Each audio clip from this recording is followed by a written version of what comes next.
কালাইন থানায় এক পুলিশ কর্মীর মৃতদেহ এই মুহূর্তে এক চাঞ্চল্যকর খবর।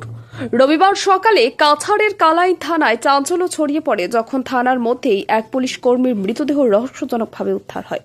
মৃত পুলিশ কর্মকর্তার নাম আলিম উদ্দিন। তিনি ইউবি পদে কর্মরত ছিলেন।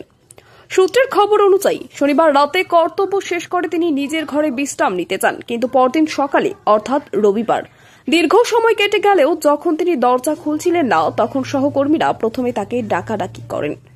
কোনো সাড়া না পাওয়ায় সন্দেহবশত দরজা ভেঙে ভিতরে ঢোকেন এবং সেখানে দেখতে পান তার মৃতদেহ।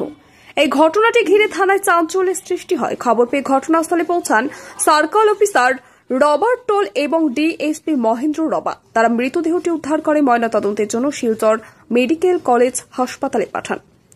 বর্তমানে এই ঘটনাকে কেন্দ্র করে তদন্ত শুরু হয়েছে। আলিম উদ্দিনের মৃত্যুর প্রকৃত কারণ জানার জন্য পুলিশ কর্তৃপক্ষ অপেক্ষা করছেন ময়নাতদন্তের রিপোর্টের।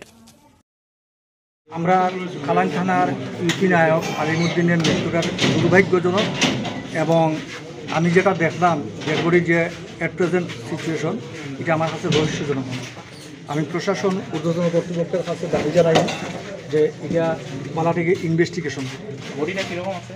বডি যে মই ইনকোয়ারি করে মু কি যাচ্ছে না আমাকে এ নিজে কোন ইয়ার ফ্যামিলি তার ফ্যামিলি নিজে মোর শ্বশুর তার ওয়াইফ আপনারা পাশে নহয় ইয়াতে টাইম যেতিয়া মোক এতো মনত এনেকা কথাটো ক'লে যে আমার কোনো টেনশন নাই, কোনো মতলব প্রেশার নাই, হেৰি আমাৰ এনেকা সুইচাইড নকৰে, কিবা কোনোবা এটেম্পটো মাৰ্ডাৰ কৰিছে হ'ব পাৰে, নাইলে কিবা মাৰ্ডাৰ হ'ল। আমি আহি আছোঁ, মই আহি আছোঁ, কিবা এটা তাৰপিছত তদন্ত হ'ব।